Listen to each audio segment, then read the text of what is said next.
Hello everybody, Maven here, and today I wanted to share what I believe to be the best build to farm the PsiOps Moon Grandmaster with. And as of uploading this video, there are 4 days left this week and this season to farm this GM and the Braytech Osprey rocket launcher. And obviously that's a pretty desirable weapon, being arguably the best void launcher in the game. And also Bungie announced they're buffing the bipod perk pretty soon, so we're going to want to get our hands on some rolls of that. So let's get to it. Don't forget to drop a like if it helps, and I hope you enjoy. So first things first, I gotta say that this is not a hard GM, it's just a BS GM. There's a difference. A good example of a hard GM is something like the Proving Grounds, but this being a BS GM means you're gonna die to the boss's random lightning attack that is very unpredictable and weird, and you really can't do anything about it. And then there's also the boss's lightning, gun attack where you can't even see the projectiles flying through the air until they're like 20 feet away from you. So yeah, it's kind of BS the way you die in this GM, but overall it's actually pretty easy. Now as for what we're using, obviously you can see in the background gameplay, we're going to be on Invis Hunter. I'm sorry to tell you, Warlocks and Titans, this one is not for you. This is definitely one of those Invis Hunter type of GMs. But I could see a world in which you go with 2 Invis Hunters and 1 Abeyant Leap Suspend Titan, because that can be useful on the bridge at the start and also in the crystal room, because it's good for the Lightbearer Hive, because those can be pretty annoying as hunters. But the main reason why I would recommend Invis Hunter is because this is a GM where you have to be mobile, you have to move around. Like in the crystal room, you have to be all over the place, grabbing those motes and going and dunking them and getting from one side of the room to the other constantly. And that's going to be tough to do if you're not invis. And then also in the boss room, you have to go and grab the spear, you have to go from side to side, and it just very much helps to be invis. Now as for what exotic armor we're using, we are using the Omnioculus, and this is going to be very important for 2 reasons. And the first reason is because we want to be invis as much as possible, and with the second smoke bomb charge, that's very great, and we can res teammates and make them invis with the smoke bomb, and we refund some smoke bomb energy. Just keep the invis going. But at that point, you might be thinking, why not just use the Graviton Forfeit, because you can stay invis all the time with that. I get it, but that brings us to reason number 2 of why you want the Omni, is because remember how I mentioned the boss's BS unpredictable random lightning attack? That will pretty much always one-shot you. It doesn't matter how much resilience you got, and if you're running concussive dampener and arc resist, that attack will one-shot you and potentially wipe your runs, because it's going to be a tough rescue mission going to res you out there and all that danger in the middle of the boss room. But remember, Omnioculus has another ability that says that while you are invisible, you gain some damage resistance, meaning that you can survive that BS lightning attack. So when you're in the boss phase and you have to go and grab the Synoptic Spear, but you're scared that Savathun clone will do the lightning attack and just kill you, with the Omni, you don't have to worry. You can just literally go out there and do it, and you will always survive that attack. And that is why you want the Omnioculus. Now, as for weapon choices, you're 100,000% gonna want the Wish Ender. If you run anything other than the Wish Ender, you are throwing. It is the best possible weapon to use in this GM. It one-shots any trash mob, it's amazing against the barrier champions, the thing hits like a truck, generates tons of super energy, and it's great against the boss. Because this is a boss where you're going to want some range and to put out some consistent damage. You're going to be in a distance from this boss, like all the way across the map, and there's not very many other things that can put out the damage that Wish Ender can do from that far away. And I've had many situations where there's somebody in the fire team who's just sitting around doing nothing because they don't have any weapons to shoot the boss with, because we're like 150 meters away from the boss and there's nothing they can do. So the Wish Ender is your best friend, trust me. I also could see a world in which one person runs Gallarhorn and then the other 2 people run either precision frame rocket launchers or rocket launchers that have tracking module if you really want to burst down this boss and you're really trying to speedrun. But my heavy option of choice is actually going to be a solar machine gun. I personally use the Unwavering Duty. You could also use something like the Fixed Odds or the Avalanche or any kind of solar machine gun. And there are 2 reasons why I'm running this. The first reason is because there's a modifier overcharged machine gun, so your machine guns do 25% more damage. And then the second reason why I would specifically recommend a solar machine gun is because, in the crystal room, The second room where you have to kill all those wizards that drop the motes. You have to kill 12 total wizards. Well, they have solar shields, so the solar machine gun really destroys them. So I'll cue the gameplay right now to show the process that I do in this room. So when you get here, there's that first wizard in the middle, and when you dunk that mote, that's going to start the encounter. So 2 champions are going to spawn. I'll make a little freeze frame right here when you actually walk into the room.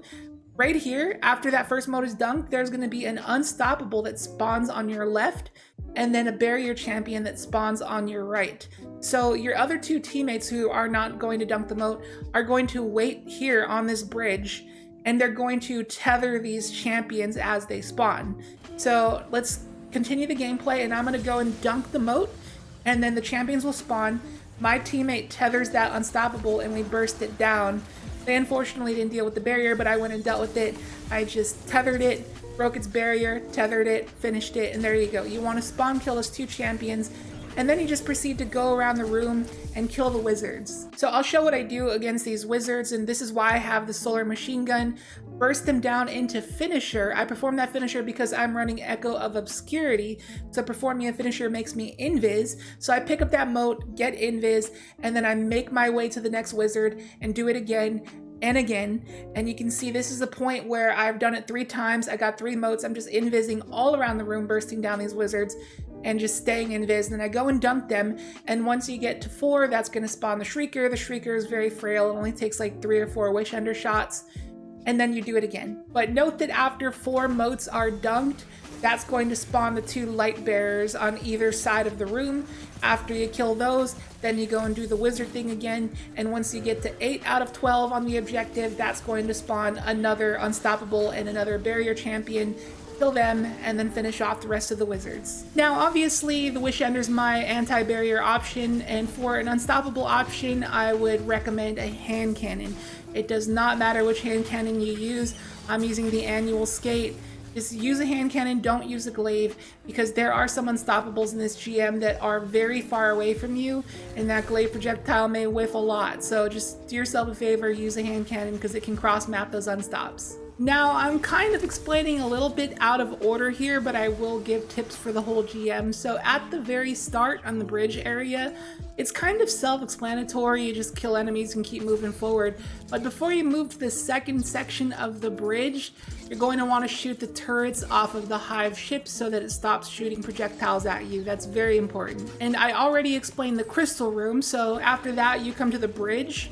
And the only tip to really give for the bridge is that you want to keep moving forward after the unstops die and try to get close to the boss and the ads, because if you hang way far back, a Shrieker will spawn behind you, so you gotta move up. Now on to the boss room. People tend to overcomplicate this room, but it's actually a lot easier than you think it is.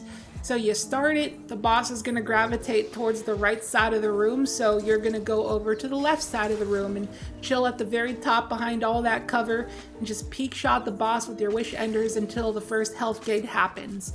And another place that you can damage the boss from, if you really want to cheese it, is spawn, where you load it in at the very start, that circle platform. You can always jump up the rocks and get back up there anytime.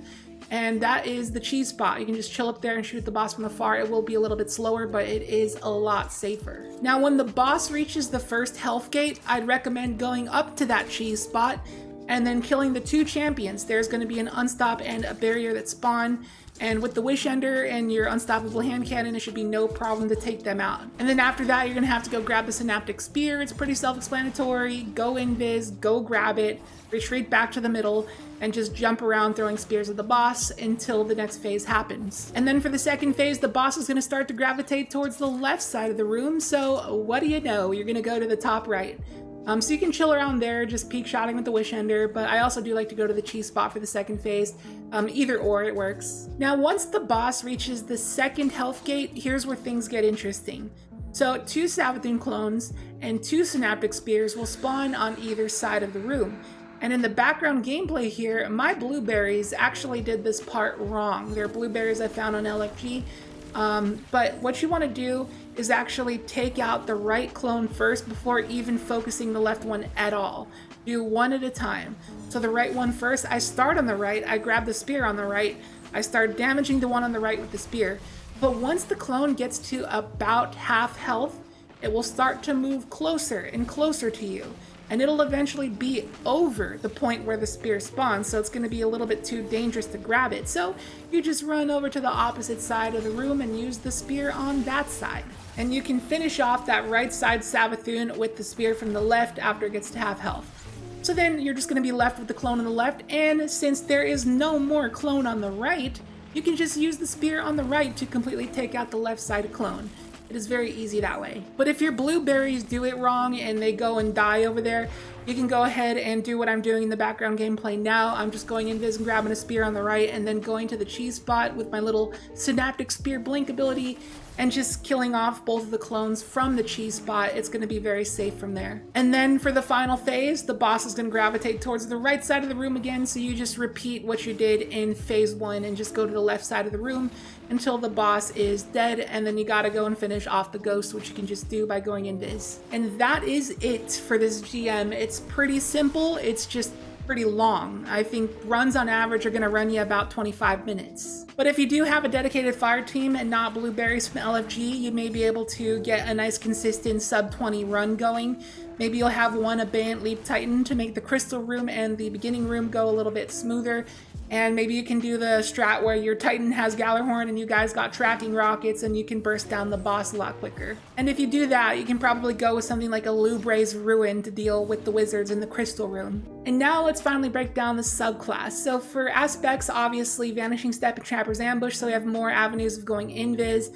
Vortex Grenade is the best PvE grenade. Gambler's Dodge because we're trying to get our smoke bombs back for the Omnioculus. For supers, I'm actually running the Mobius Quiver instead of the Deadfall. That is strange because normally I'd recommend Deadfall in every other situation in the game. But for this GM specifically, the boss is a small target that likes to move around, and you're also going to be very far from this boss. And so since the Mobius Quiver projectiles actually track, it's going to be a lot easier to connect on this boss with the Mobius Quiver as opposed to the Deadfall. So this is the one situation in which I'd recommend the Mobius Quiver. Now onto the fragments, we got Undermining. That's good for the champions and light bearers. Persistence allows us to stay invis longer. Vigilance, you'd be surprised how often this comes in handy, especially in the crystal room when I'm finishing the wizards. I'll be in the red health and then I'll perform a finisher, and that overshield is actually really clutch sometimes. You'd be surprised.